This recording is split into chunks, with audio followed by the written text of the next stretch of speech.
What's up, guys? Ryan here from E39 Source. This is my 2002 BMW E39 540i. We've got one hell of a retrofit today, starting today anyhow. That is the Complete PDC Retrofit, Park Distance Control, option S508A. If you saw the introduction to this video, it turned into a huge introduction and project of restoring this car and improving and upgrading and repairing and completing a lot of deferred maintenance to this vehicle. But for me, there's a few things that make a great car, and that's a V8, manual transmission, and park distance control, because here in Southern California you park about 4 inches from other cars, and it's one of my favorite features of these cars. I know most people don't like the way they look, or they just don't care, or they say they don't need them to park. No, of course I can park without them, but it's just better. It's cool technology that existed 20 years ago, and it's honestly not all that difficult to retrofit things like that. So we're going to break the video up here kind of into 3 different segments of the job. Before we get into those 3 segments, we're going to talk a little bit about what you need to do, a general overview, some documentation that exists.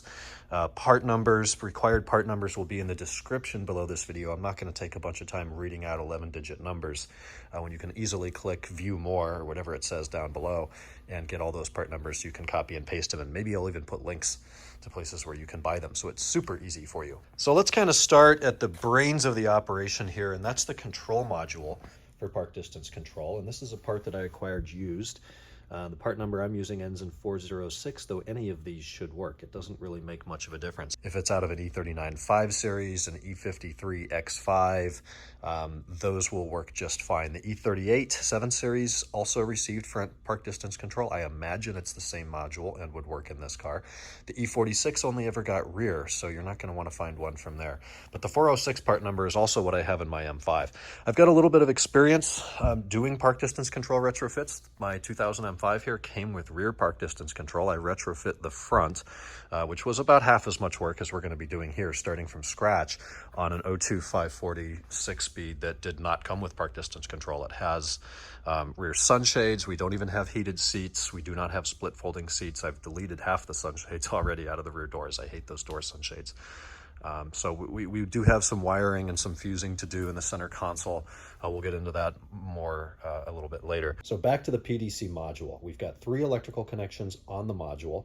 The white one on the left is going to be the wiring harness that goes to our 4 rear sensors, which are integrated into the rear bumper cover. In the center, we see our black harness. That's going to be our vehicle integration harness. This is going to feed our front and rear gong speakers. Those are the speakers. There's the rear one right there that will beep as we approach objects. We also get into power and fusing and just data and connectivity there. That's going to tie into our SCM, or our center console switch panel, which will include on a 01 Plus car our PDC button to manually turn on and off the sensors, and a few other wires like grounds and signal wires in there that will need to be integrated into the car. The blue connector, as you probably guessed it, will run through the cabin, through the firewall. That'll be fun, all the way up to the front bumper, and will supply our front 4 park distance control sensors with power. Additional items here include, as I mentioned, our gong speaker. That's going to be underneath the rear parcel shelf, bolted to the chassis.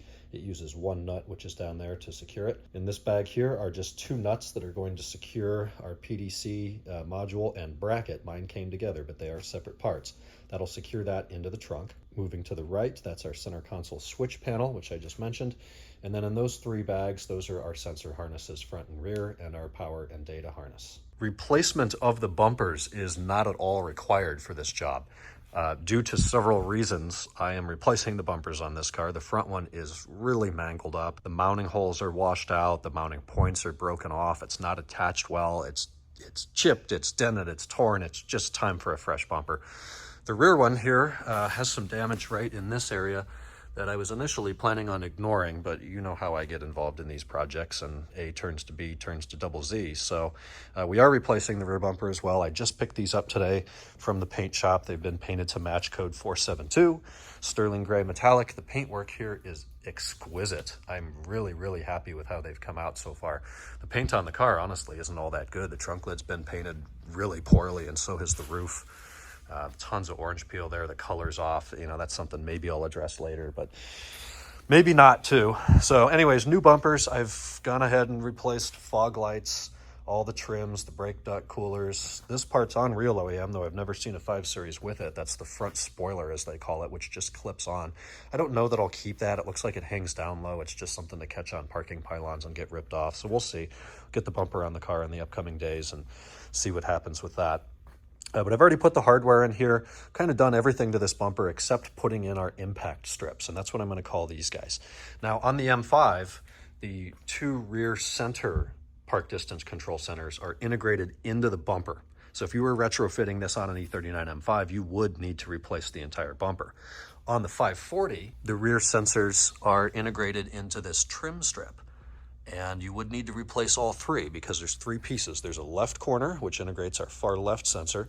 There's a center trim piece, which integrates our center 2 sensors, and then mirroring the left side, we have another corner impact strip here. And thankfully I did peel off those panels there to see if the part number changed or if there's any differences. No, if you like the rear bumper on your standard E39 and you just want to add parking sensors, leave the bumper. You're going to need to replace this piece here that has the hole, the center piece, and the left piece. Then of course we'll need 4 rear sensors.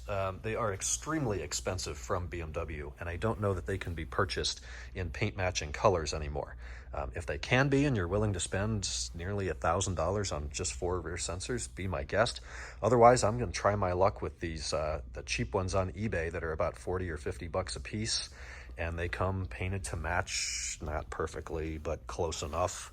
For anybody trying to make this a show car, you can see the color's not flawless and there's some orange peel in there, but for $50, I'm going to be completely fine with that, providing that they work. Same goes for the front sensors and the front impact strips. You do not need to change the bumper. They already have the holes.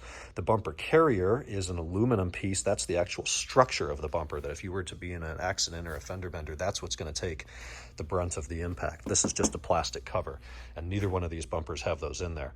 But the ones on the car, at least a 2002 540, already have the cutouts for park distance control. When I retrofit front park distance control on my M5, I had to change the bumper carrier because there were not holes in it. I probably could have drilled them, but I bought a kit from a guy on Facebook that already had the steel bumper carrier in it, or the aluminum carrier in it, so I did swap that out. So if you like your front bumper, you'll just need these side impact pieces. Those are the ones with your 2 sensors for each side. And then you could leave your front one. My car already has a license plate panel on it that I'm not going to be using. It's broken, it's cracked, it's chipped, so I'm just putting the license plate delete panel in there. That'll just make a nice streamline here instead of cutting down into our lower grille with a license plate bracket. And then on the side here, I do have fresh pork chop fender liners, as these are called. I got a good deal on these and the existing ones. One was missing and the other one was just mangled to all hell, so it's going to be a good idea to replace those. And then a note on these front impact strips here, the little brackets that hold the sensor snaps into those brackets there, those are sold separately. They do not come as part of the primary impact strip. So each one has a different part number. The left outer, the left inner, the right inner, and the right outer. So you'll need to buy those 4. 3 of them for me had to come from Germany. It took a considerable amount of time to procure those. One of them was in the United States. If you're doing this around fall 2022, you're probably going to have to get all 4 of them from Germany at this point. Regarding the impact strips themselves, I received 1 front in the US and 1 rear in the US. The other 2 had to come from Germany. So these parts do still exist. There was a high number of stock in Germany. They're just not something that dealerships or even BMW's warehouses stock here in the United States. They're not commonly sold parts. Regarding some technical documentation, I have the actual retrofit guideline here from BMW. That's the only German in here, thankfully. All of this is in English, specifically for the E39 5 Series. I'll leave a link to this document down below. It's not terribly detailed, but it does give you a general overview. It gives you a lot of good wiring information here. But with the factory retrofit harnesses, which surprisingly are still available, we're not really going to need to repin or change anything, assuming they got those right at factory. But it goes over the power supply harness, rear sensor harness, front sensor harness, the names of all of that, different documentation here. That it's very German. Everything is labeled with letters and numbers, and it's kind of a headache if you're not familiar with looking at things like this, so you may not need it if you can follow the video, but it just breaks everything down, spells everything out, and shows us where each wire goes. Then from newtis.info, which you do need a subscription for now, and yes, it's worth every penny. I have some printouts here and some pinouts of our different modules. So each module in the car is assigned a letter and a number. So A81, Alpha 81 is our parking aid control unit, and that's this guy right here. So that's going to go through the 3 different types of connectors, what the connector name is, and then the pin assignment for each and every one of those. So this may be very valuable if we run into any troubleshooting issues where something doesn't work. We'll be able to see exactly what wires need to go where. Then we have A169 switching center. That's this guy. So we're going to need to add in a few pins there to add the functionality for our PDC button. And then we have our H10 gong speaker, which is real simple. This is actually not the rear one. Your front gong speaker is actually already in your car. When you open your door and it goes bong, bong, bong, that's the speaker that is down in the driver's pedal box ceiling trim, as I call it. And all we've got to do there is just add one new wire that's going to tell that speaker to beep when the front of your car gets close to something. The last piece I see I haven't discussed here is this styrofoam insert. You can probably reuse the one you have. I'm assuming mine is broken, deteriorated, dirty, or missing, so I purchased a new one. And that's just kind of a foam support piece that goes right up here in between the steel part or the aluminum carrier that we're going to install momentarily and the top of the bumper to give that a little bit more support. And it actually has cutouts right there and right there that are going to enable our wiring for the parking sensors to go through that. So now we'll introduce the 3 kind of parts of the video, and they're going to be the exact same parts of the PDC module. So we're going to focus in one segment here on removing the rear bumper and wiring. We have to drill a hole through the chassis. So that's going to be one part, is just hooking up the rear sensors and bumper work. The next part would be front bumper and front sensors and running those wires throughout the cabin. And then another part, in no particular order, will be the actual vehicle connection. And that's our white connector that's going to plug into the bus and the fuses and kind of the brains of the operation. After a long-winded intro, let's get in, and we're going to start easy here tonight. It's the end of the day. I have been working all day here at the shop. We've got cars galore and more outside that'll be coming in shortly. But we're going to start with our rear bumper, rear sensors, drilling a hole through the chassis to get the wiring harness inside. I may or may not mount the park distance control module and bracket. Probably not. That'll just be in the way here in the beginning. But to remove the rear bumper, it's surprisingly simple, even on the M5, and it's the same deal here on the 540. We've got 3 plastic rivets back here in the fender liner. 1, 2, and we look up here to find our 3rd one. The other side is a mirror image of this side. Then we're going to open up the trunk. I'll need to remove this cargo net and some of this carpeting. We will be removing this black trim panel here, and that's going to expose 3 13 or 16 millimeter nuts that hold our bumper carrier to the chassis, the frame of the car. And there's actually impact struts in there designed to absorb energy in a high energy rear impact collision. So we'll just be unbolting those. And then it's easier with 2 people, but I'll make it work with 1. We're just going to slide the entire bumper off. So let's start here in the trunk. We're going to open up what I will call throughout the rest of the video our right oddments door. That's what BMW calls it. We're going to open up the left one as well. That's going to expose a couple 10 millimeter plastic nuts. There's one right here and mirrored on the other side right there. So let's take those off. 10 mil nuts come off super easily, and we're ready to move on to 4 plastic push rivet type fasteners on the inside of this trim. Far left, center right, and far right. The best way to get those out is to start with a flathead screwdriver. You pry out the large head center and then use a pry tool shaped something like this to get in there and leverage out the rest of the clip. There's what those clips look like. Just pry the center out and then the rest of it will follow. To make getting the trim out a little bit easier, we're going to remove our oddment doors. And they're each held on with 3 more of those same clips. So just get in there and lift up those 3 clips, stick them somewhere safe, and then the entire door will just lift out of the way. You can stick it in the trunk, so we'll do the same thing on the left side. At this point, we'll be able to take our trunk trim and kind of move it towards the front of the car a little bit. It's got to clear those little hook provisions down there, and then it will come out of the car. Try not to break that. It's like $450 these days. So we'll put that there. Good time to clean it up. With the trim out of the car, we'll get a nice look at our 3 nuts back here. There's 3 on each side holding the whole rear bumper assembly to the car. Those are 13 millimeter nuts. This is our largest mechanical connection of the whole rear bumper carrier and assembly to the vehicle. So we'll get a socket and a ratchet or an impact gun or whatever you like to use in here. And on the passenger side, same spot. With the nuts out of the trunk, we turn our attention to the rear fender liners. If you find that removing the wheel is easier, jacking up the car, I have the luxury of doing this on a lift. Whatever you find is easiest, go ahead and do it. These are really, really generic, normal, traditional BMW fasteners. They're all over the car. The part number ends in 185. And you pull the head out like that, and then I'll probably need a second hand, maybe not. Just get behind it, and there's our clip. So we're going to do that for the two that are more easily visible down low, and then I mentioned the third one hiding right there. With a total of 6 of those, 3 on each side removed, we're ready to borrow someone else's hands or just be careful. I'm not worried at all about this old bumper, but what I don't want to happen is as we slide the bumper back and it comes off the bracket, the front has a tendency to come up, and then it can, this isn't great anyways, but it can put more scratches or damage in your rear quarter panel here, which you don't want to do.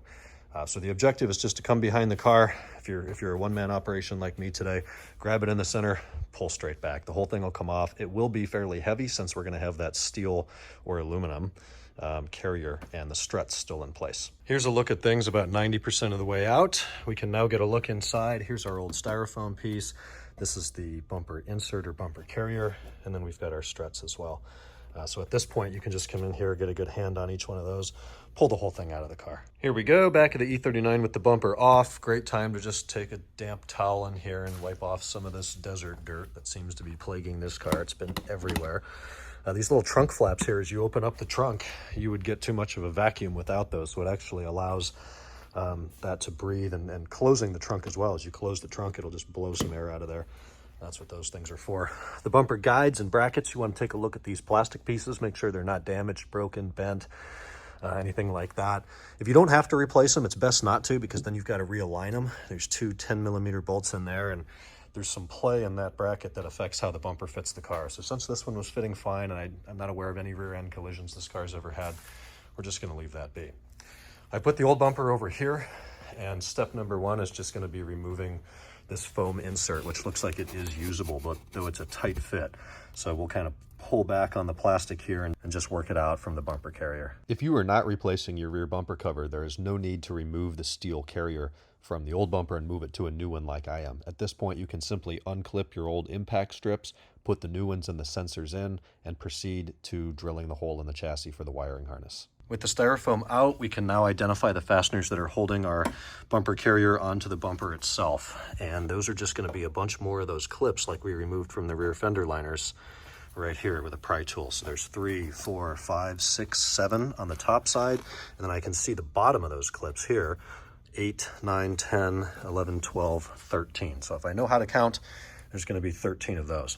One piece I am going to rob off of this old bumper, since the standard 5 Series just has mufflers on the left, there's actually a bit of a heat shield, an aluminum heat shield in here that I didn't want to buy new. There's no sense in that. And it looks like it's held on with 3 more of those same fasteners. So we'll pull those out. I will give this thing a little bit of a bath with a brush, and we'll transfer it over to the new bumper. As you can see, that'll have to go in after the bumper carrier. So here's all the clips that came out of the rear bumper, and these are really, really tight in there. So a tool like this can work, but it's going to be very frustrating. You're going to bend the heads on these guys back, and it's just not going to be ideal. So what I have here is just an old set of snips or wire cutters, side cutters, whatever you want to call those, and I've actually ground these flat on a grinding wheel so I can get right down underneath the head and kind of pinch into the plastic without cutting it, and then lever it up.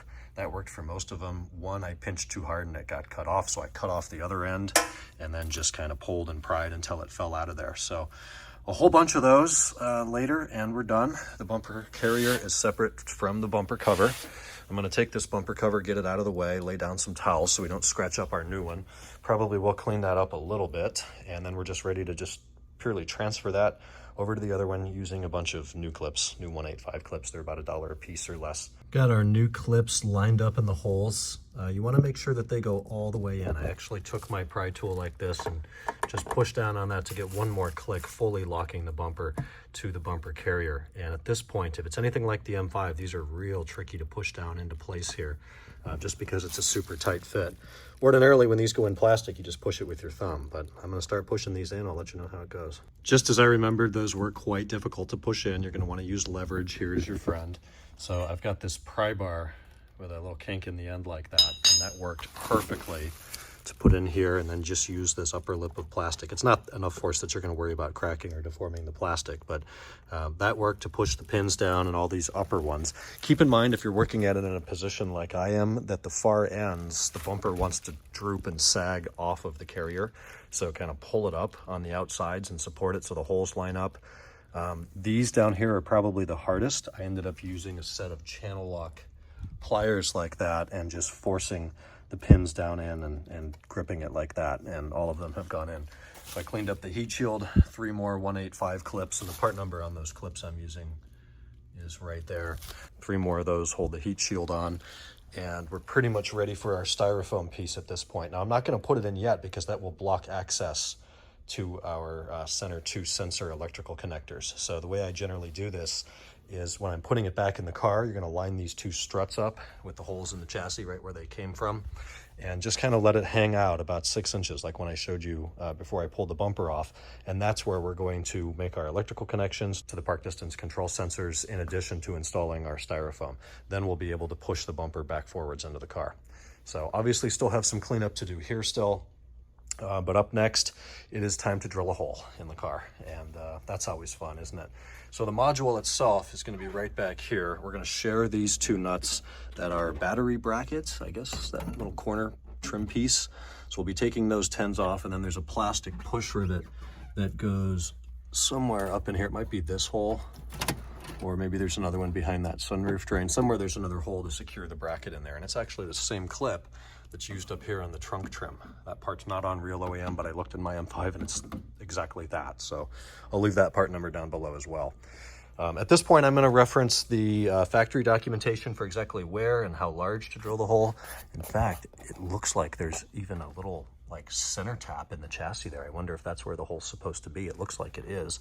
This is a flattened out circle. So I'm going to clean this up, and we'll pull the documentation, and I'll tell you exactly how big the hole needs to be. And we're going to use a stepped drill bit that I picked up from Amazon. I didn't have anything that large, so hopefully that goes smoothly. Okay, to install the rear ultrasonic converter wiring harness, drill the closing panel at the center punched point 1 below the right taillight with a step drill to a diameter of 40 millimeters. Deburr it and treat it with the normal BMW anti-corrosion coating. So that means they gave us a little center hole, which means we know exactly where it goes, which is awesome.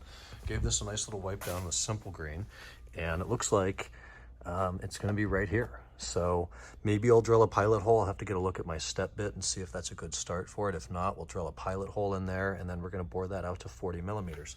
Always a good idea to look on the inside of that hole and make sure we're not going to be drilling in any wiring. Our ground for the battery is close by, but we're going to be drilling down in here. So we'll take a look every few minutes, make sure we don't do any damage there. And we should be good. Here's our step drill bit. This one goes between 10 and 45 millimeters. So we're going to go all the way down to the second largest step. And this doesn't look like it has too much of a point on it. But what the hell, I'm just going to go in there. Let's see what happens. Easy, look at that. Nice, clean, round hole. So I couldn't really find if higher or lower revs suited this better. It cut pretty quickly and pretty easily. I did not drill a pilot hole first. It went a little sideways on me, but I was able to hold it down left and go a little slower and get a really nice, clean, round hole. So it's about 40.5 millimeters according to my caliper, probably because I don't have the steadiest hands. So hopefully the grommet on the PDC wiring harness just fits in there really well. I deburred it with a little half-round file. I know that's not a deburring tool. I know there are better ways to do it. I just don't care enough. I think this is going to be absolutely fine. As far as anti-corrosion, we're going to go in the way of some oil or some silicone. That'll work just fine. Absolutely flawless. Look at that. Nice and tight. This little grommet has a step in it, or a notch, that perfectly seats in the hole. So there is our rear sensor harness run through the rear of the car. We will see 4 stops along the harness for electrical connections to the sensors themselves. At this point, we're ready to pick up the bumper, put it about halfway in just so it can support itself in the strut holes. We'll make our electrical connections and put in the styrofoam. Piece of cake. So I actually ran the wiring harness through the bumper carrier here. There's some cutouts I don't know if that's how it's supposed to go or not, but it seems like a nice, neat way to do that. So just be careful that you don't pinch anything or pull anything too tight. Run it all the way down, connect to each sensor. They only fit one way. You get a nice click when it's home. I held the outside of the sensor with my thumb and just pinched it on there. Then the styrofoam goes in. There's not too much tension on these wires here. Nothing is taut. In fact, there's plenty of wire. There is one little cable management clip on the inside of the bumper where it can go just like that. And I think we're going to want to have that pretty close, because now we are ready to slide this back all the way. We're going to guide these 3 studs in those 3 holes, while simultaneously there's a few things we've got to do up here. So we've got this kind of hook guide, and that's going to go on this guy right here. There's a little rubber thing on there, so that needs to sit on the inside and get cinched in. Then we have the actual bracket. Let's take a look at the old bumper and we'll see what that looks like. And that's going to slide on the bracket that's on the car. And here's the bracket on the old bumper. So that's just going to slide onto that black bracket I showed you before with the 2 10-mil screws. Rear bumper pushes on super easily. Now it's a matter of just putting everything back together. So we're going to start with those 6 13mm nuts in here. We do have some adjustment here. If we actually pick up the bottom of the bumper and move it up and down, if you want it to sit more closely to this belt strip, kind of pick it up and then tighten the nuts down like that. Or if your car requires more of a gap for whatever reason, there is adjustment there. And this is easier with the second person. I like to keep it up nice and close and pretty flush like that. So what we really want to do is just aim to have a consistent panel gap from here all the way back. And in its natural position, gravity is doing its thing and pulling down a little bit. So we'll just pull that up and tighten those down. I've gotten the trunk put back together. I just put in the last 3 rivets on each side in here. Went with new ones. The old ones come out and they're dirty, and that grime on the stud makes it difficult to push it in. Plus they're just super cheap. So bumpers on. Very happy with fitment. Both sides panel gaps look excellent. There's a touch of wave in the bumper right there. I don't know if you can see that. I think that's just a function of these things sitting in a warehouse for 10 years. Hopefully it'll kind of straighten out. If it doesn't, that's the way it is. I didn't do anything to cause that. I'm certainly not going to buy another one. So that is phase 1 of the PDC retrofit. That took me about 2 hours, maybe a little bit less. Taking my time and taking photos and obviously doing this video, cleaning parts, getting new ones. I've got to clean up the shop now. Take a peek inside the trunk. I'll show you how I'm doing the wiring routing. And this is based off my M5, which is a factory PDC cart. So we should be pretty accurate.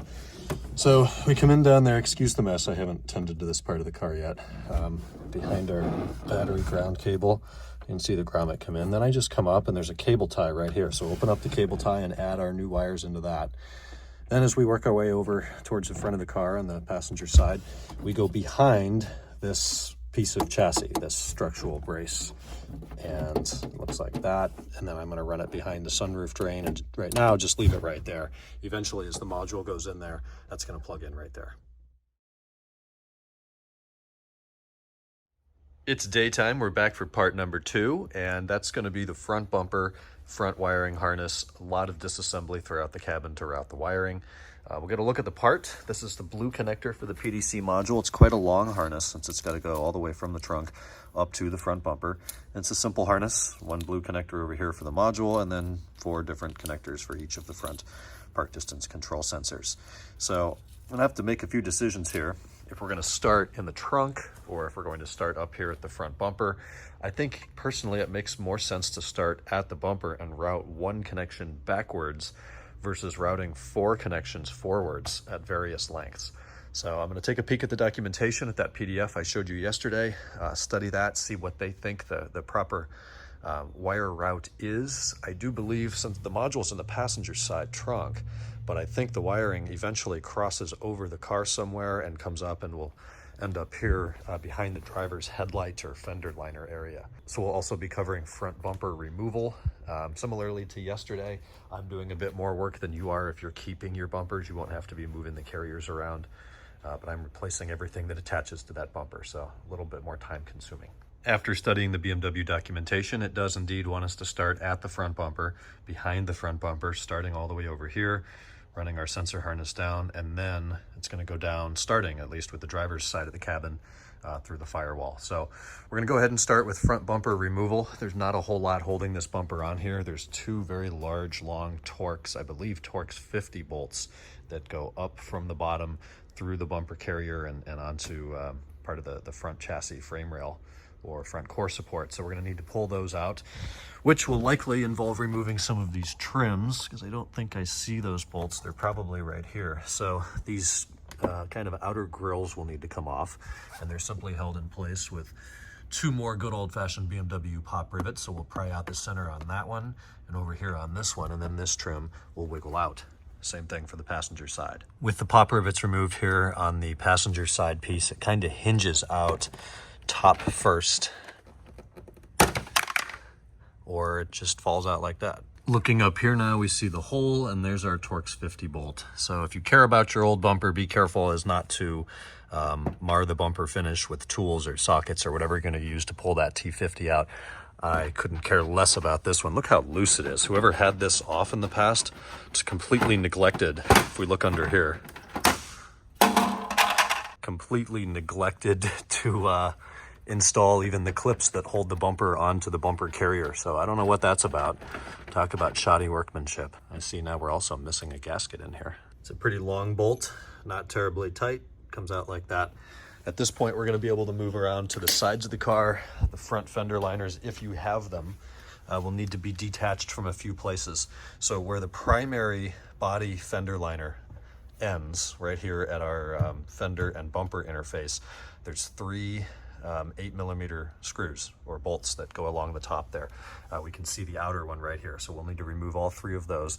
Then if you do have your pork chop lower fender liners in place, you're going to have two more down here, and these holes or mounting points are completely washed out, but there'll be an 8mm fastener here as well as one in there. So let's remove all of those. After the fender liner comes out, you'll be able to reach in here or up from the bottom, whatever works, and detach your fog light connector. It's just a standard pinch type connector at the bulb that I'm trying to do blindly right now and succeeding with. It looks like this. You just squeeze the tabs together at the end like so and wiggle it off. Do that on both sides. With everything disconnected, we'll be able to come up front here. Again, if you care about your bumper, don't drop it on the floor like I'm about to, but we're just going to pull forwards. It's going to pull away from the vehicle. And same thing here on the passenger side. And off she comes. I'm realizing I really didn't show you guys how to pull these trim strips off. It's pretty self-explanatory. The front one's real simple. If you've got that front plate bracket, just grab that and pull. There's nothing else holding on there, just tabs. That will allow you to take the outer ones, it's the same deal on the rear bumper, and just start to pry them outwards. It's just a series of plastic tabs. And then at the end, they kind of have these tabs, and the tab slides down into the bumper like that. So as you reinstall it, you'll slide the tab in and then just go around with your fist, make sure they're lined up first, and smack those pieces into place. So removing the original trims now shows us on this non-PDC equipped car, here are the holes where the sensors would go, and that hole goes through into the bumper carrier as well, so that's nice and easy. Since I am replacing this bumper, I'm about to bring the new one out. We're going to swap over the steel bumper carrier, just like I did last night with the rear. And you just find a whole bunch more missing parts here. That's not a factory fastener holding that together. That one's on the wrong side of the bumper, and that's why this is all so loose. Just everything holding it on is missing. These two are here, but not factory parts. A few notes on bumper carrier installation into the fresh bumper. So in the middle of the bumper carrier, there's a little hole. And on the inside of the bumper, there's a protrusion that needs to fit in that hole, and that helps you get the bumper aligned left, right. You don't want it to be off center. We can see more holes here and here. As far as I know, we don't make any use of those, but that center one is your alignment hole. Once that's lined up, we're just going to take 6 more, 3 on each side of those 185 clips we used yesterday, and tap those in. Here it's real easy. I just use a small ball peen hammer. Just be careful around your fresh bodywork here if you are replacing the bumper. So with those 6 in there, I'm going to go ahead and snap the PDC trims on, and then we're going to be ready to start our wiring. Done a little bit of cleanup under here, but somewhere here under the headlight is where we're going to begin routing down the driver's side of the vehicle. I found it easiest to install the front bumper trims if you firstly remove the PDC sensors. They kind of get in the way during installation. So we start on the outsides, get that tab slotted down in the corner of the bumper, but then pull it back a bit. Don't justify it all the way towards the rear of the car, or what will be the rear of the car. Pull it forwards a little bit.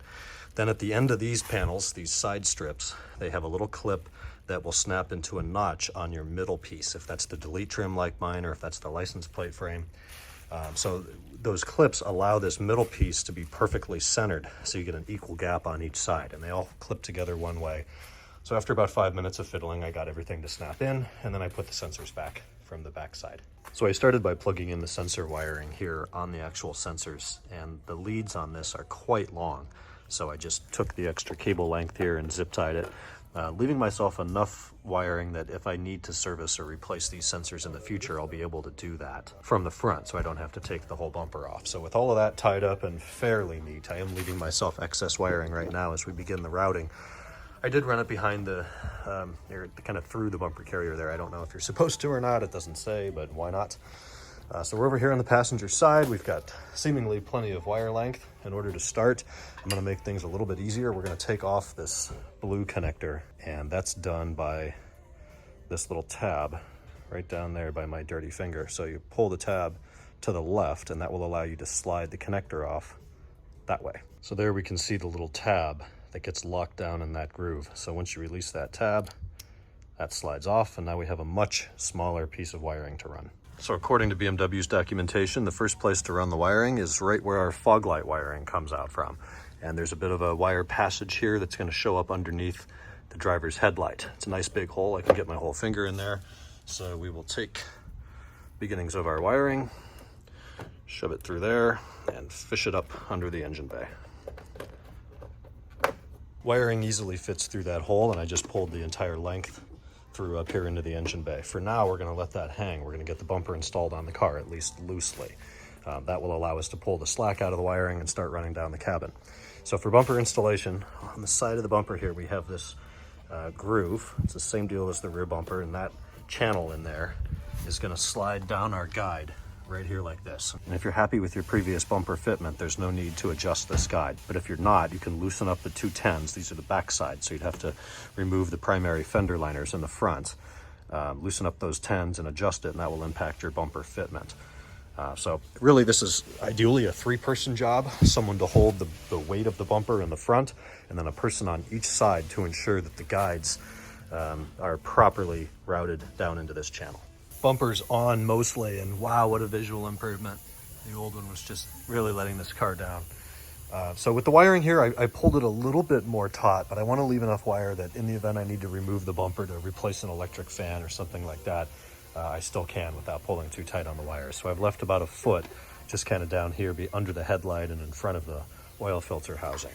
Now, per the BMW documentation, we're going to follow the main harness in these little clips, and I'm taking out the main harness first and then putting in our PDC harness just so it's a little bit neater visually.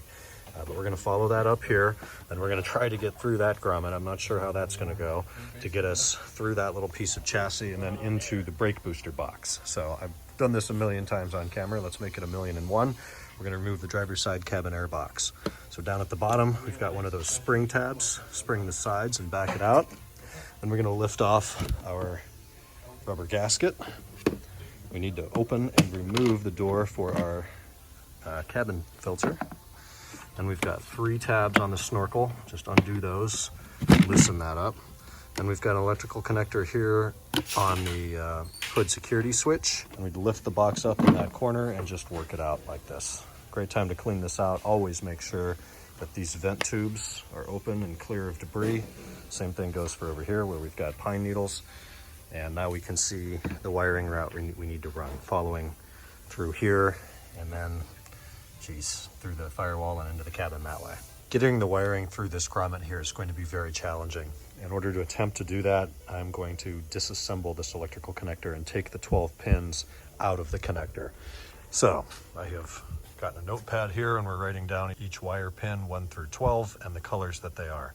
Be sure to double check on yours. We can find this information online, but I think it's best to make our own copy in case there's differences. So to do that, see that upper window and see the little electrical tabs in there that need to be pushed in. I'm going to use a tiny flathead screwdriver, kind of a jewelry screwdriver, and we'll do one wire at a time, push the tab in, pull the wire out. Then that's going to pull the tab down into the second window down here. And we're going to stick the screwdriver in again, depress the tab again, and pull the wire out completely, times 12. This was the key here, taking off the electrical connector. So we've got 12 wires. You got to be very careful with those pins unless you feel like resoldering or crimping some of those pins, but that was our key.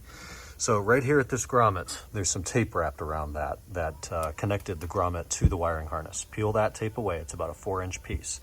Then from the back side here, I get a flathead screwdriver and carefully poke it in there just to open up the grommet enough. Then you can put your wires through. I did 6 at a time, pulled the first 6 through, then the second 6, and then carefully fed the rest of the wiring through there. And we've got some pretty darn clean work here. You'd never even see that.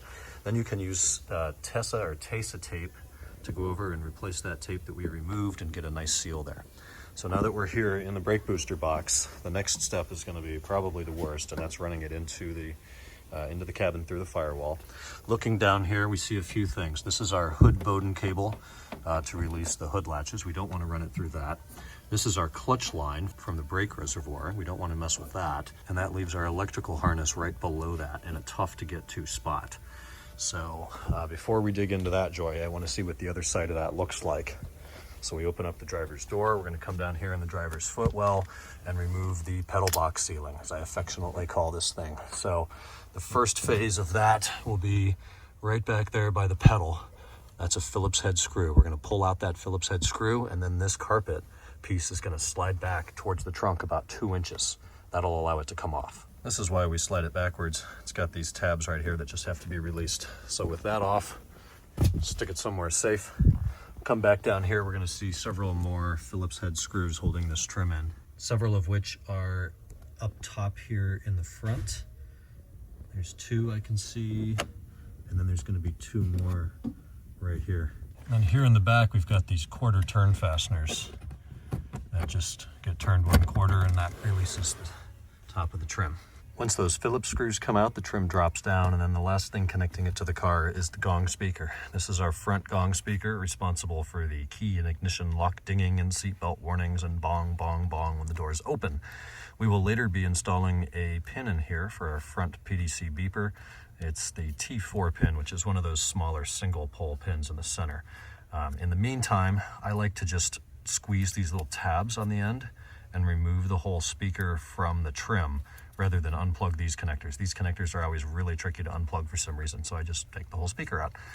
For now, that can hang. Looking directly above our dead pedal, this is our wiring harness that we're gonna be bringing more wires through. That actually looks like things have been cut off there in the past, or if those are dummies or spacers, that's gonna be somehow where we're gonna get those wires through.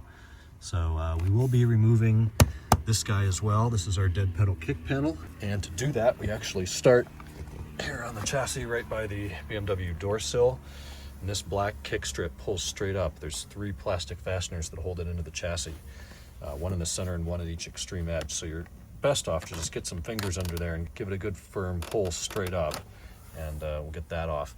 Then we've got the handle here for the hood. That's held on with 1 Phillips head screw. When the handle comes off, that will reveal a quarter turn plastic fastener right about here. So let's get all that apart. So those are those 3 plastic tabs we talked about. They ideally should stay in the trim as they come out. And that gets us a little bit of access here. I already took the handle off. Make sure the hood is open in case we need access in there more. In fact, we will.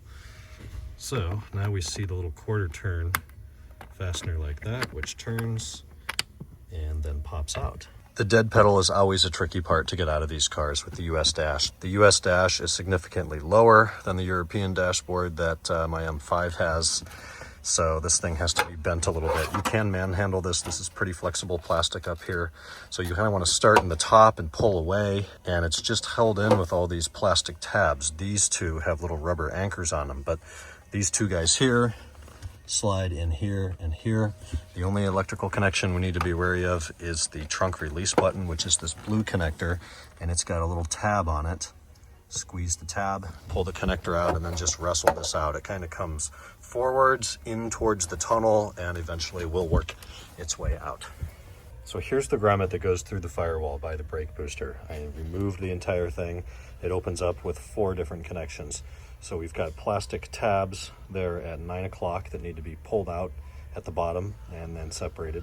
Same deal there on the right at 3 o'clock. On the back side here, we've got those 2 tabs now at 3 and 9 o'clock that need to be carefully released from those tabs. That opens up, then you've got a nice big hole here to shove the wiring through, and I finished routing it down along the primary harness. I opened up this cable tie, put it through there, and now we've got the wires run through the firewall and into the cabin. So at this point, I'm going to take just a touch of butyl tape, which is a real sticky black tape. It's what they use on the door vapor barriers. Line the inside of this connector with that because we want this to be a tight waterproof connection. So line of butyl tape, then we'll get it back in place there. It goes this way, and then you can even see the little groove there where it's going to pop through the chassis and create a sealing surface. All right, we're running to the cabin. I got the grommet back in there. That was really uncomfortable having to bend over the car like this, and it's really tight and difficult to reseat the grommet, but it's in there. Clips are back together. We have the wiring run inside the car. You can actually get a decent look at this side of the grommet to make sure that it's sealed again. If you peel back this insulation here, you can look all the way around 360 degrees. But here's our PDC wire. At this point, we're just going to get some cable ties in here and attach it to the main loom, and then decide if we're running down the driver's side of the car or crossing over to the passenger side now. Now's a good time to do a few things in this area of the car. Inspect for debris. Any water in here is bad. Get a vacuum down in there, clean it up as well as you want to. I do plan on doing future brake service to this car, so I'm not going to go in and detail everything now, but our brake fluid is clean and full, and we're ready to reinstall the cabin box. So to do that, we start back in the corner. We kind of hinge it in like this, and the important element here is that the windshield cowl overlaps the cabin box. It must. There's a little step there. That overlaps. I got that right. So now we want to feed those tabs in the cowl up through the slots in the cabin box. We want to make sure our wiring for the hood security switch is back in here between the stud and the chassis. Push that down. We're going to line up our cabin snorkel, click that in place, and then it's just a matter of replacing the lid, the gasket, the clip, and anything else. I put a few zip ties there on the main harness. We're going to come down the carpeting a little bit, and then we're going to go back behind the carpeting and eventually work our way over here behind the carpeting, behind pedals, everything, make sure nothing else gets in the way, any moving parts or anything. And then we're going to go back behind or underneath the HVAC, the climate control box, and you can just see the wire right there. All of that foam insulation stuff will turn to dust, so try to avoid poking it more than you have to. But get out a coat hanger, use some wire cutters or some pliers, put a hook in one side, zip tie the wires to it, put some tape over the bare wire pins just so they don't catch on anything or get damaged. Shove that through over towards the passenger side. You want to stay up close to the firewall here. If you come towards the interior of the car, it starts to hit on the mounting fixtures for the HVAC box, so avoid that. You'll need about an 18 or 24 inch piece of coat hanger. Then we move over to the passenger side. We've got a couple things to disassemble here. Firstly, the ceiling panel, as we'll call it, in the passenger's well here is a real easy piece to remove. It looks like this. It's got a hole in it. You just stick your finger in the hole and pull straight rearwards towards the rear of the car. And what you're doing is unclipping it from here, and then it's got these little hooks right there that you're unclipping as well. Then our carpet piece here is the same as the driver's side. It's got one Phillips screw that holds it in, and then the whole thing will slide rearward and come out. Then we've got our kick panel here for the passenger side that works just like the driver's side. You pull straight up on that. And there's one more piece, and that's a little corner piece here that just pops out. It's got two of these rivets that snap into the chassis. So with all of that done, you can fish your wire out, run it beneath the carpeting here. Then we're going to join the main loom right there at that zip tie. So we've got a zip tie in there. I went on the inside, or I guess the outside rather, of that plastic bracket just so it doesn't rub on any of the carpeting. Then we're going to join the main harness and pull this carpeting back. And there's little places made to snap wires in there that keeps them all neat and tucked away from everything else. There's no way anything can touch it. All the way back, it snaps in those little clips right there.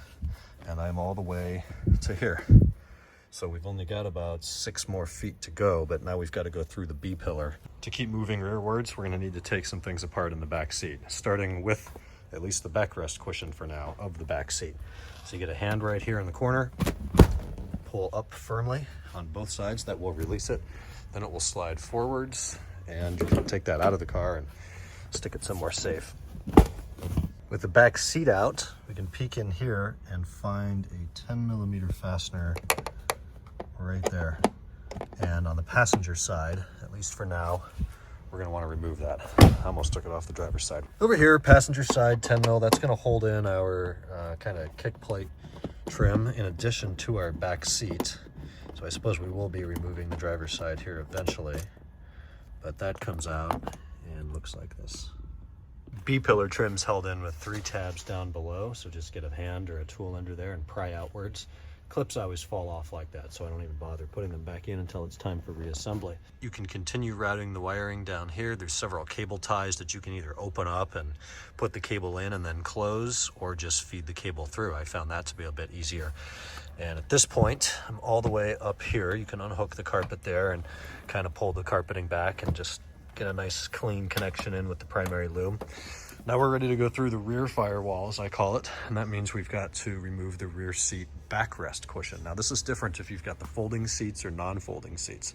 I vastly prefer the folding seats. The side pieces for the split fold seats, you'll get a hand behind there and just yank them and they'll pull out. For non-folding seats like this car, we'll need to pull up the headrests. Just get a hand under each side and pull up firmly on all 3. Remove that 10mm nut from the driver's side like I did over here right under the seat, and then the seat is going to go up a few inches, and then you'll be able to just move it forwards and slide it out one of the rear doors. You don't have to undo the seat belts, it'll just slide out from behind them. So with the whole back seat out, we can see maybe 2 areas where there's wiring going through the rear firewall into the trunk. We've got our battery cables here, and there looks like there's an open spot in that grommet up there. Or more interestingly, we've got this one that goes up and kind of underneath the parcel shelf that might be a better fit for our PDC wiring. So we're going to shift gears and move into the trunk now. I've removed the trunk flooring again, the right oddments door. Now we're going to remove this carpet panel over here. So we've got another one of those big pop rivets right there. And for the non-split folds, that might be it actually. So we're going to use the upper hole here under the parcel shelf, since that's got to come out anyways. That's how we're going to get into the trunk. So to get the parcel shelf out, we firstly remove the C-pillar lights, followed by the C-pillar trims. We take off this center headrest bracket. If you do not have folding seats, it looks like that. We've got 4 more plastic pop rivets over here. These little covers come off of the child safety restraints. They just pop off with a screwdriver, revealing 13mm bolts. Those will all need to come out. Then we move to the trunk. This is a DSP car. DSP cars have a big black amplifier, whereas hi-fi cars have a smaller silver amplifier. So for DSP, we need to remove the big DSP subwoofer box up here. And that's held in with some 8mm, and I think some Phillips. Actually, maybe just this carpet piece is held in with the 8mm, another 8mm over here, probably another one here. Then the carpeting comes down. Then there'll be one more screw holding in just the speaker box. Electrical connector for the speaker box will be here on the driver's side. When the speaker box comes down, then there's 3 10mm nuts that are holding in our sunshade. If you don't have the sunshade, you won't need to remove any of this, but since we've got the rear sunblind sunshade roller thing here, we do need to remove the DSP speakers and those nuts. These are the sunshade nuts right here that were on those studs. Removing the C-pillar lights, you want to use a clean, non-marring plastic pry tool to get up top. Pop the light out like that. Try not to drop it. There's the electrical connector. You're just going to pull that straight out. Now this reveals for 02 and later cars some 8mm screws. If your car's before 02, it'll just be some push rivets that you'll grab here and evenly, firmly, yet carefully pull out. C-pillars come out easily once you remove the hardware. Just give a nice firm pull from the top and they'll pop out. Be careful with how they clip into the rear part of the chassis here. There's little tabs next to the glass, so if it feels like it's still attached somewhere, it is, and just be gentle with it. Then you've got those black caps that pop off of here, revealing 13mm bolts. They look like this. You get your bolt, your child anchor, and then a felt washer down below. So you'll want to remove 3 of those. Then we've got this bracket up next. Those look like 4mm Allens ×4. With everything loose in the shelf, we're ready to lift up and pull out. Now we're not going to take it completely out of the car. That would involve removing the 16 or 17mm nuts for the seat belts and latches and buckles. I don't want to deal with that. We don't need to take it out. With the sunshade, we've got an electrical connection here as well. So if you want to take it out, it's right here by your rear right door latch. In the meantime, we're just going to let it kind of hang out here. This will get us relatively clean access to the rear parcel shelf here. And it looks like the wires that we're going to want to find, oh fun, it's going to go underneath the speaker and the seatbelt tensioner here. So, okay, so speaker comes out with 2 Phillips screws. 1 and 2, electrical connection here, and the seatbelt tensioner. Let's get the speaker out first. So when the Phillips come out for the speaker, you just lift it up and pull out. It's got a little notch right back here that snaps into the chassis when you reinstall it. Now we can look down here and see that 16 or 17 millimeter nut holding our seatbelt tensioner on. So we'll use some hand tools, get in there, pull that out. Then we should be able to pull back the insulation sound deadening foam piece here and get a look at where the wires run through. Seatbelt tensioner comes off super easily. Then we're able to peel back the insulation. I've used a tool to hold it out of the way. And then you've got this big foam grommet here that very easily pulls out. So we don't have to worry about going through it. We can just pull it open, and then there's a slit cut in the side of it here from factory. We can take our front PDC harness and just run it through there. At this point, actually right before this point, I referenced my notes here and repinned the harness out here so I don't have to do it bent over in the trunk. And since we have room to run it through there. So I put the connector on and flipped it around back here. And here we go, all the way from the front bumper to the trunk. I've opened up all these wiring ties knowing there's gonna be more wiring tomorrow that we're gonna be following some of the same route. So I figured no sense in opening and closing those twice. But we're all the way here with a little bit of wire to spare. I probably could have left a little bit more up by the front bumper. So say leave yourself about 18 inches there. I think that's an appropriate amount. But we're here, and without focusing anything on reassembly right now, we've got a lot of part. C-pillars, rear parcel shelf, rear seat, kick panels, door trims, pedal sealing, passenger pedal sealing. I almost took this seat out to do an even cleaner job, but I was able to get in there and have enough room to do what I think is an A job anyways.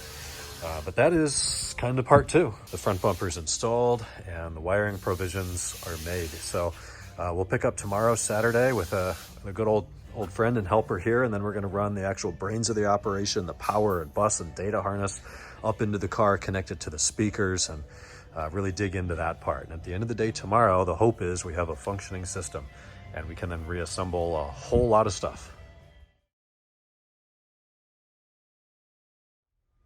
Welcome back, guys. We're on day 3, and today is the brains of the operation. We're going to be running the black connector from the PDC module up through the cabin, making stops at the fuse box, at the center console switch panel, at the gong speakers, at a grounding point, at an iBus terminal. Kind of the rest of the kit that's going to make everything integrate with the car. So let's get a good look at the wiring harness, and we'll start back here at the business end at the PDC module. There's our black connector 2x6 or 2x7 pin. As we come forwards, the first branch to come off of the main harness here is a ground pin, normal ground spade. And we're gonna find anywhere where this ground pin can snap into place in a nice factory, original to the vehicle grounding block. I will check the BMW documentation to see if there's a specific one they call for. If not, we'll just find one that's in the vicinity. We come up a little more and we've got another branch, and I do believe this is going to be for our rear gong speaker, which mounts underneath the rear parcel shelf up on the passenger side, kind of by the third brake light area. So 2-pin connector for the gong speaker. We keep moving forwards, and then it's just a lot of wire up until we get to this red and yellow wire with a spade on it. I do not yet know what that is or where that needs to go, but we'll certainly be finding that out today. We keep going and we run into a iBus wire. I know this is an iBus wire or a bus wire because it's got these yellow tracer dots on it, and another spade that will need to be joining into that bus system. And with the bus system, it doesn't matter what pin it goes into. It's just the idea that all of the wires on that bus are going into one big terminal block where they can all communicate together and transfer messages. And I think this is going to be the signal that tells the car, hey, we're in reverse, let's activate the module and fire up all 8 parking sensors. At the same branch point, we have a long lead here. This is going to be our T4 pin that's going to go to our front gong speaker and tell our front gong speaker when to beep and how quickly to beep. And then at the end of this loom, we have 2 wires that are going to go into our center console switch panel, and this will allow functionality of the PDC button. So the instructions are very generic. The power supply wiring harness A runs from the control module holder number 1 to the rear window shelf, to the earth post or grounding post below the right tail light, along the dorsal strips to the joint connector at the I and K bus, the fuse holder, the PDC switch, and the front gong speaker. So then it talks about installing the module, which I'd rather do last just to keep it out of the way. here we get to the PDC rear speaker. I think that's where we're going to start today. So remove the stamp section 2. By the way, these F3966007M, that's the name of this graphic right there, F3966007M. And then we can reference the numbers and letters in these pictures based off those instructions. So on that graphic, remove the stamp section number 2. So it's right next to the third brake light housing in the insulation mat on the right-hand side of the third brake light 3. So right next to our third brake light, then we should have a little cutout in our insulation mat, and they're nice enough to tell us exactly, or show us rather, exactly where it is. Yep, sure enough, there is a cutout right underneath the wire there. So I'm going to pick that cutout out. Shouldn't be too difficult. Might need an X-Acto knife or a screwdriver or something. And right next to that, underneath, there should be a little hole. Yeah, there's 2. Can't see in the shadow, kind of right there. There's 2 holes, so we'll see which one makes sense for our speaker. No tools required. This guy came right out nice and easily by your hands. It was just held in place by that plus-shaped piece of material left. So there are 2 holes there. It looks like the smaller one is probably going to be the one we want to use. We'll just see how it fits in there better and secure it with our nut. On the bottom of our speaker, we see the thread. Then there's a little alignment or guide, little plus-shaped plastic thing. So maybe that goes in the second hole just so the orientation's set right. There's our 2-pin electrical connector on the back, and the front of it just looks like a speaker. So the nut, there's the part number on the nut that'll hold it in. So the black box right there is the bulb access door for the third brake light socket, and to the right of that is our 10mm rear PDC sensor nut. The little hole with the divot is for the alignment dowel, so the speaker is oriented the right way. This would be a lot easier with a second person until my helper arrives today. I just used a torque wrench to hold the speaker down in place, but if you have another guy, have him hold it in place so you can thread the nut on. With the torque wrench out of the way, the speaker orientation points towards the front and slightly towards the driver. I wonder if that changed for right-hand drive cars. From the right rear door, I'm going to take our PDC harness here and put it through the exact same grommet that we ran the front sensors through yesterday, and that's this big foam one here. I still have it pulled out of the chassis a little bit so we can see the access slot cut in the left side, which makes it real easy to run this through. And the only 2 parts of the lead that we want to run into the trunk are obviously this black connector for the module, and then our ground spade as well. So I think that the grommet is going to be somewhere right in here because this branch is going to run over to the speaker that we just installed. Wires fit easily through the grommet. I push the grommet back in place and then take our lead that goes to the rear PDC speaker and just follow the other wiring up in here. So it's got these little clips and these plastic tabs, put it through there, put it through that one, runs over here and plugs into the back of the sensor. It's a vertical connection. You can go out and look through the glass to see which way it needs to go. It is keyed. But that snaps in nicely. So our rear speaker is now wired. And we've got the wiring here inside the cabin. We're going to open up these ladder clamps, as I call them. You squeeze these little prongs together and then pull it open. And now that we've got nice, neat wiring here, we were able to take both of our harnesses, both the front sensor harness and the power data harness, put them in there, and then just don't go too tight, but pick a rung in the ladder and snap it back in place. Let's do a little bit more work in the trunk before we dig into the cabin. So our new harness comes right here. The branch off for the ground is just about 4 inches inside the trunk. And now this branch is going to turn around, and I've opened up all the ladder clamps that are here as well. And it's just long enough to make it over here, follow the original harness. And then below the right tail light, we've got 2 ground blocks screwed into the chassis with 10mm nuts. If we need to remove one of the nuts, that's fine. This spade is going to go in any of these open cavities. Just going to line like this, press up into place. You probably want to get some needle nose pliers and press it in there until it's just as far in as the other ones, and it'll kind of click in place as those plastic tabs lock it in position. It's a super easy connection there to make it the grounding block. We want to use this one according to the BMW documentation. It ultimately doesn't matter, but we might as well follow instructions. So just get some needle nose pliers in there, give it a nice little push, snaps in place. At that point, I opened up this ladder tie over here, ran the wire through there, cut that zip tie and replaced it with another one. Same deal over here for our emergency fuel release. Don't make that too tight. You want to be able to pull that green cord. And then it comes up here, clips in this one, clips in that one. Make sure you get all your wires in there. And at this point, we have the 3 connectors here for our PDC module. So I'm going to go ahead and install that, which looks like this. I took off the pigtails that we won't be using, and then I removed the 2 white plastic nuts that were on these 2 studs here. So at this point, we'll be ready to drop our module in here. And then that bracket, maybe I'll look at my car and see what the correct routing here, if it's in front or behind the cables, but it's going to line up with that hole right there where a clip is going to go. Okay, module is in. So this little arm here goes behind everything, behind the rubber hose, that's your sunroof drain, behind the wiring, just right against this brace on the chassis. And it's a little fiddly to get it in there. I did unplug this connector, just squeeze the 2 tabs and pull this back. This is your fuel door lock actuator, just to give me a little more room to put that clip in place.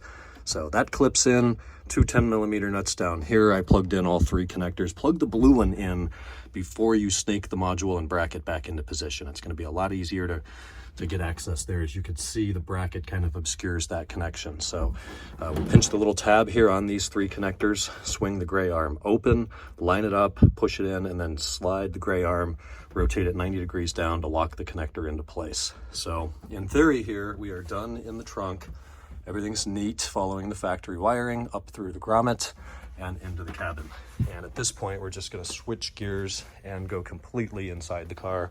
Running down here, I was able to just open up all those factory ladder clamps. I did add a couple zip ties just to keep things a little bit neater.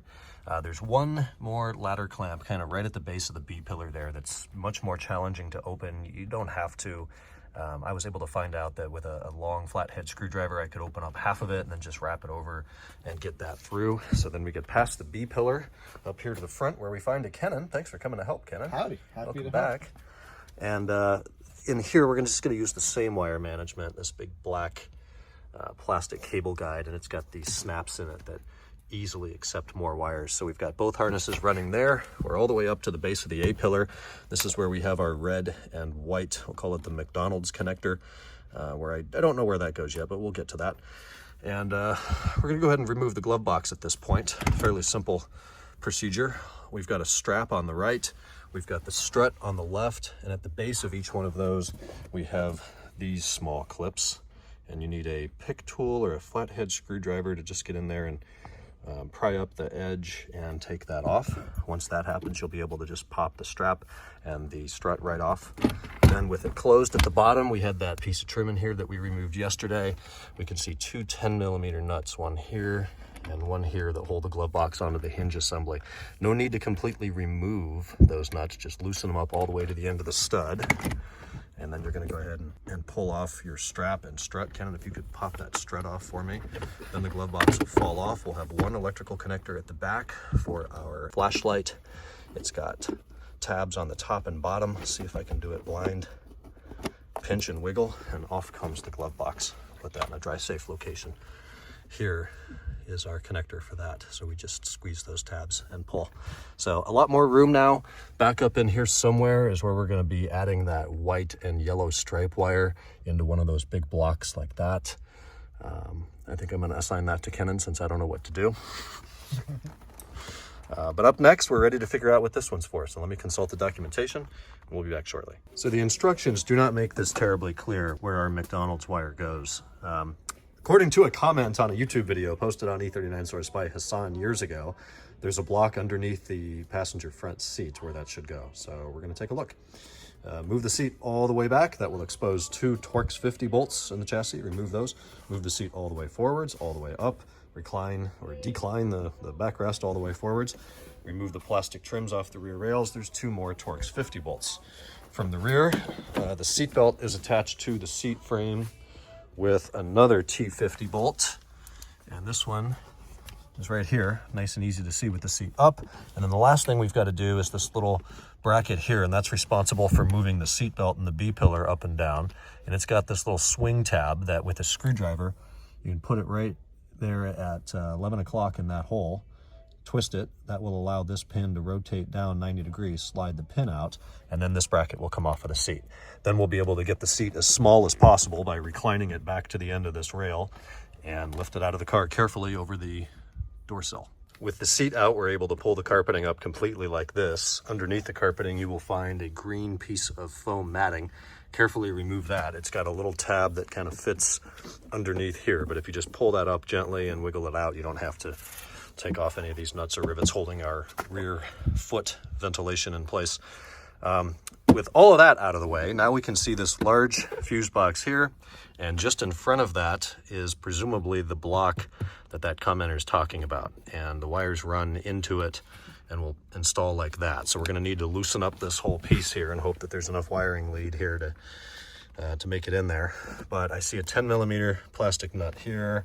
There's another one over here, and then some plastic push rivets that go into the chassis there. So let's loosen up all that and get a look inside here. There was one more small tab over here, or not tab rather, but a rivet behind those wires right there. And you press the center in, it falls into the chassis to never be seen again. So we'll have to find another center for that or something. But otherwise, we had those two black 10mm nuts and then a few more pop rivets over here. Then this piece is quite flexible, thankfully, because it is plastic. And we can pull this block up like this and then look for another block full of red and yellow wires. And I found that right here. There's a whole series of them in there. The wires aren't really long enough to dig it out very well. There we go. So you can see that that whole thing is just full of wires of the same color. So we add our new McDonald's wire into that. Just pick a spade, use some needle nose pliers from the back, push it in until it's in as far on the spade as the other ones are. It'll kind of click into place. In order to get that black plastic thing out of this housing, for me it was the easiest one to get to, and they go this way. You just pinch those little plastic tabs together and push them out, and then when I line it up again, I'll just line up those pins and push it into place. They'll go through the holes. I don't know that I'll be able to do that on camera here. I'm going to attempt it, and look at that, clicks right back in place. So now we are ready to seat that back over the stud and reinstall this black wire management bracket in place. With the seat out, this is the situation you're going to find yourself in here, laying down here with your head up where the glove box used to be. And I ended up removing, let's get oriented the right way here. So I removed the general module, and that is this module. It's a white module with 3 connectors on it. 2 of the connectors, these 2 with the small pins, very standard BMW connectors. I just shoved them all up here to get them out of the way. Got a white one and a black one. You rotate the arm over and pull that out. Same thing with the black one. The big black one with the thicker wires, put a screwdriver in over there and pry this arm out. And as it slides out, you can see these channels cut in it that force it off of the module. Then in this light tan beige big plastic wiring carrier up here, there are some plastic tabs holding the actual module into the car. And I should say at this point, in fact, before you remove your seat, it would behoove you to unplug the battery at the negative terminal. You're going to get airbag lights and warnings without the seat in if you leave the battery plugged in. But certainly before you remove the general module, just disconnect the battery, and then you take these tabs and pry them outwards, and that will allow you to pull the general module out of the way. It's not required, but it does get you some more access. Then what we're looking for up here is this large black block that looks like a 1990s cell phone. And it's wedged up in there in a way that you can't see the back. The back is against the firewall towards the engine. You just see all the wires going into it. But at the bottom, there's a tab. It's not this one, but it's just like this one. So release the tab and then pry the entire block downwards. As you get the block downwards, what you're looking for inside is a group of wires that are white with a gray stripe and then the yellow dots on them, the yellow specks. And this is our iBus and KBus connection block. So once we dig that out, same deal as what we did underneath the seat. You pinch those plastic tabs together and pull it out. Once you get that done and you have it out and isolated like this, take your new white gray with yellow stripe wire and slide it into an open spade, and there's still 3 left. So I just used a screwdriver to push it in all the way, look in the backside like this, and make sure they're all in the same amount. At this point, we're going to take this, put it back inside our block, put the block back, put the general module back, and then all we've got to do is our PDC switch panel and our gong speaker, which is going to involve wiring the rest of our harness here through the dash and up to here. Okay, the big black block is back in place. The general module is back. I replaced the zip tie to include our new wiring. We can get a look at the bottom of that black block right there. You can see how the tab holds all that in. Unfortunately, the gray, white, and yellow block wasn't real close there to the end. It was kind of in the middle and 3 rows in, so a little bit more work. I do recommend taking the seat out, doing this right. The cable lengths are all perfect. It's just a matter of following the correct path. So with that done, we only have 3 remaining connections: gong speaker and button panel. We're going to do the button panel first since that's closest. If you have the navigation display, you peel off the bracket around the corner, then you've got 3 or 4 Phillips screws. Pull that straight out, 2 connectors on the back, a white one and a blue one. Slide the Molex connector over and remove the nav display. If you're like this car and you've got the MID, you need to just grab the volume knob and pull it straight off. Then that exposes a little hole in there at 6 o'clock, which is an Allen screw that's like 2 or 3 millimeters. It's absolutely tiny. Yep. So we're going to put that in there, rotate it counterclockwise about a quarter turn. Go ahead and do it. And then pull out at the same time. And you're releasing a locking screw over on the left side that snaps it down in the dash. Like a quarter turn? Yeah, now just pull the whole tool. Yep. And there you go. That comes out. There's going to be one connector over here, another black Molex. So we press the tab in, and that comes out. The reason we do that is that gives us a bit of a hole here to reach down below and kick out the climate panel. It's just clipped in there. With the climate panel unplugged or out, we can unplug it. There's 3 connectors, I believe. Another blue Molex connector. We just keep sliding these levers over and that forces them out. We've got a little pinch connector here where you pinch the 2 sides, and then another, actually the black one on the far side is just a kind of pull it straight out type connector.